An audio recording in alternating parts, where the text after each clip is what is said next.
En esta ocasión hablaremos de las pruebas de hipótesis.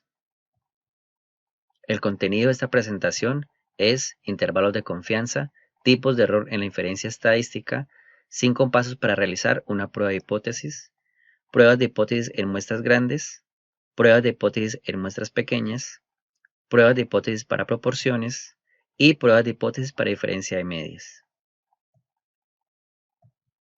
En este gráfico podemos observar una población cuya distribución es uniforme. Como ya lo sabemos, en las distribuciones uniformes, el promedio en este caso es de 25 años. Ahora, vamos a sacar una cantidad determinada de muestras de determinado tamaño, por decir, 50 muestras de tamaño 10 elementos.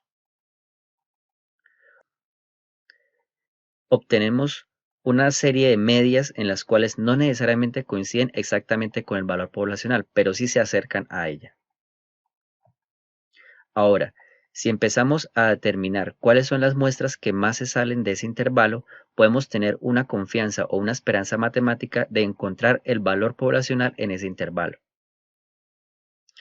De esta manera, si cruzamos la información que nos da el teorema del límite central, ya sea con distribución Z o con distribución T, podemos obtener fórmulas como estas despejando este valor poblacional.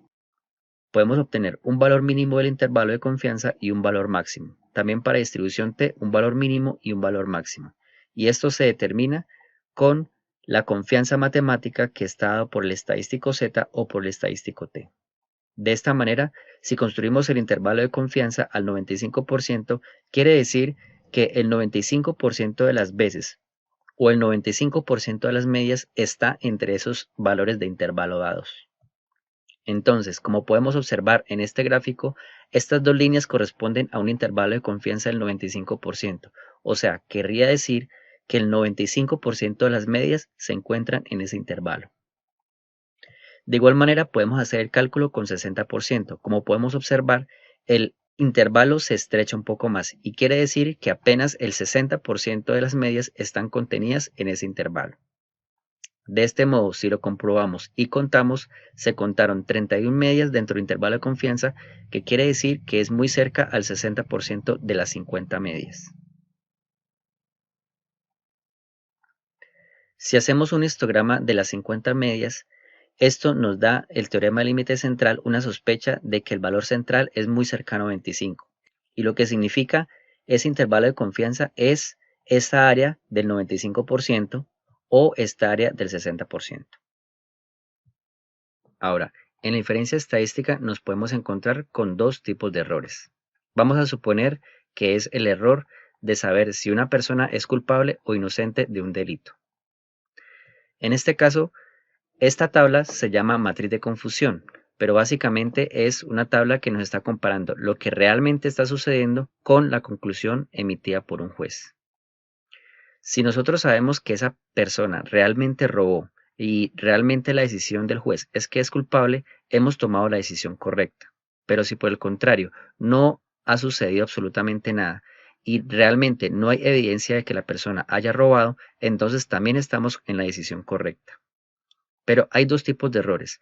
Por ejemplo, si la persona realmente robó, pero no se encuentra la evidencia suficiente y lo declaramos inocente, entonces quiere decir que estamos cometiendo el error tipo 1. De otra manera, si la persona realmente no robó, pero lo estamos culpando, estamos siendo injustos con esa persona y también estamos cometiendo un error. En estadística es muy grave cometer el error tipo 1, es decir, concluir algo cuando realmente no debería haber la evidencia suficiente para hacerlo. A la probabilidad de cometer ese error tipo 1 se le conoce como alfa o con la letra griega. Entonces, esto sería la probabilidad de decir que realmente es culpable cuando la corte lo declara inocente. Por otro lado, el error tipo 2 se asocia con una probabilidad que se llama beta y es la conclusión de sacar que realmente es inocente cuando la corte lo declara culpable, o sea, es un falso positivo. Otro ejemplo es el radar. En esta imagen podemos ver que de acuerdo al tamaño del objeto se obtiene una señal en el radar. Inicialmente, cuando se creó este aparato no se sabía diferenciar qué tan grande era para saber si era un avión o una bandada de pájaros. Entonces, también se pueden cometer dos tipos de error. Seguimos con la matriz de confusión y esto es lo que realmente está sucediendo y esto es lo que creen los operadores del vuelo para saber si es o no un avión enemigo. Entonces, si realmente son aviones enemigos y mandamos a atacar, estamos tomando la decisión correcta. Pero por el contrario, si es una bandada de pájaros y no hacemos absolutamente nada, quiere decir que también tomamos la decisión correcta porque no estamos mandando a atacar. Pero hay dos tipos de errores nuevamente. Si realmente son aviones enemigos y no hacemos nada, entonces ellos nos bombardean, por lo cual es un error tipo 1, que es realmente no hacer nada cuando realmente sí son aviones enemigos, por lo tanto nos atacarían. Ahora, si es una bandada de pájaros, pero nosotros empezamos a atacar, estaremos gastando recursos, por lo tanto estaremos cometiendo un error. Ahora, lo mismo, en esta parte, si cometemos el error tipo 1, estaremos diciendo que se detecta un ave cuando realmente es un avión enemigo, y esto es más grave. Por el otro lado, si tenemos que se detecta un avión enemigo cuando realmente era un ave, no es tan grave el error, pero de todos modos estamos gastando recursos. Desde este orden de ideas, podemos establecer que cuando tenemos unas muestras muy pequeñas, entonces la probabilidad de cometer el error tipo 1 y la probabilidad de cometer el error tipo 2 están muy cerca. Si establecemos un nivel de significancia que vamos a llamar alfa, que es la probabilidad de cometer el error tipo 1, eso está asociada a esta área pequeña, pero puede estar tan asociada a un error intolerable del error tipo beta. De igual manera, si tenemos suficiente información, estas dos campanas de probabilidad se van a separar un poco más. Entonces, setear una cantidad de valor de probabilidad alfa no implicaría un aumento considerable de la probabilidad de cometer el error tipo 2, o sea, beta. El error que típicamente se setea es alfa, que corresponde normalmente al 5%. Lo que pasa es que muchas veces beta es más difícil de setear y nos daría un error intolerable. Para establecer una prueba de hipótesis podemos hacer 5 pasos. El primero es establecer precisamente las hipótesis. La hipótesis nula muchas veces significa que no hay diferencia significativa, que todo sigue igual, que no hay una diferencia contundente o una evidencia contundente. Mientras que la hipótesis alternativa se asocia a que sí hay una diferencia significativa, que sí está pasando algo, que algo está ocurriendo. Luego de establecer las hipótesis, empezamos a seleccionar el nivel de significancia. Si no nos dan la información, normalmente en este curso lo vamos a setear en un valor del 5% o 0.05. El tercer paso es seleccionar el estadístico apropiado para la prueba. Por ahora hemos tocado solamente dos distribuciones de probabilidad acampanadas que son la Z y la T. El cuarto paso es el que requiere un proceso más matemático, en el cual tenemos que calcular el estadístico de la muestra y el estadístico crítico para poderlos comparar y mirar si la diferencia entre esos dos elementos es lo suficiente como para colocar la hipótesis nula o la hipótesis alternativa como conclusión de la investigación. Y finalmente se emite un juicio acorde a esas evidencias que se están mostrando en los pasos anteriores. Del teorema del límite central podemos obtener una campana de Gauss ya sea con distribución Z o distribución T. El valor más probable de obtener es la media, que es igual al Z igual a 0 o el estadístico T igual a 0. Ahora, el estadístico crítico es aquel que me implica un cambio de decisión en que no haya diferencia significativa, que es esta región, y que realmente sí haya una diferencia significativa, que es alguna de estas dos regiones. O sea, este palito vertical que se encuentra acá o acá significa el estadístico crítico. Ahora, el nivel de significancia en este caso se coloca en las regiones de rechazo. En este caso podemos estar observando una campana de Gauss donde se puede rechazar la hipótesis nula tanto si es muy alto o si es muy bajo. Entonces, la zona de H sub 0 significa que no hay diferencia significativa. Claro, esto se sospecha porque estamos muy cercanos al valor poblacional y no hay diferencia significativa.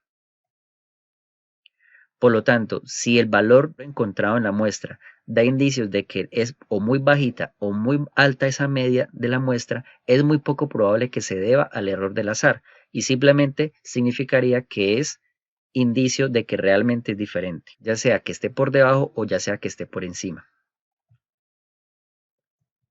Entonces, vamos a calcular cada uno de los estadísticos de las muestras, en este caso para distribución Z o distribución T, o también para proporciones.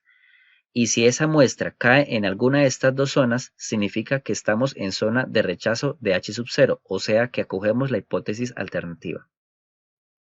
Por el otro lado, si la muestra no es lo suficientemente diferente al valor medio, que es o estadístico igual a 0, entonces quiere decir que acogemos la hipótesis nula. Por lo tanto, significa que no hay una diferencia suficiente o significativa para decir que eso se deba a que haya una diferencia real, sino simplemente es un error aleatorio o de muestreo. Como conclusión, podemos obtener varias formas en las cuales tenemos las regiones de rechazo. Esta, por ejemplo, es una zona de rechazo donde obtenemos dos colas, que significaría que la hipótesis alternativa tiene el signo diferente. Por su parte, estas dos significan que la hipótesis alternativa tiene o el signo menor o tiene el signo mayor, y solamente el alfa se da para una sola de esas regiones de rechazo, ya sea que sea menor o ya sea que el valor sea mayor. Por último, vamos a desarrollar unas pruebas de hipótesis de diferencia de medias. Hay dos casos en los cuales las medias son de poblaciones diferentes. En este caso, no necesariamente las medias tienen que ser de igual tamaño. Simplemente yo quiero comparar si la media de la población 1 es igual, diferente, mayor o menor a la media de la población 2. Son muestras independientes cuando el resultado de la una no implica el resultado de la otra. Un caso que podemos encontrar como hipótesis alternativa es que la media del 1 sea diferente a la media del 2, o la media del 1 sea menor a la media del 2, o la media del 1 sea mayor a la media del 2. Recuerden que la hipótesis alternativa es la hipótesis que quiere el investigador para decidir o concluir que sí hay una diferencia significativa. En este caso, el estadístico de la muestra se calcula con esta fórmula y también se obtiene una fórmula para calcular la varianza conjunta con esta fórmula.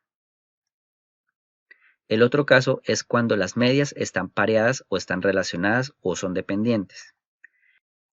En este caso es cuando se tiene, por ejemplo, una población antes y luego se hace un tratamiento y se obtiene un resultado después. En este caso lo que nos interesa no son los valores de las medias por aparte, sino la diferencia de los dos. Si tomamos, por ejemplo, que sean notas académicas frente a un tratamiento que se está evaluando, entonces la resta entre las notas después y las notas antes debería ser mayor que 0.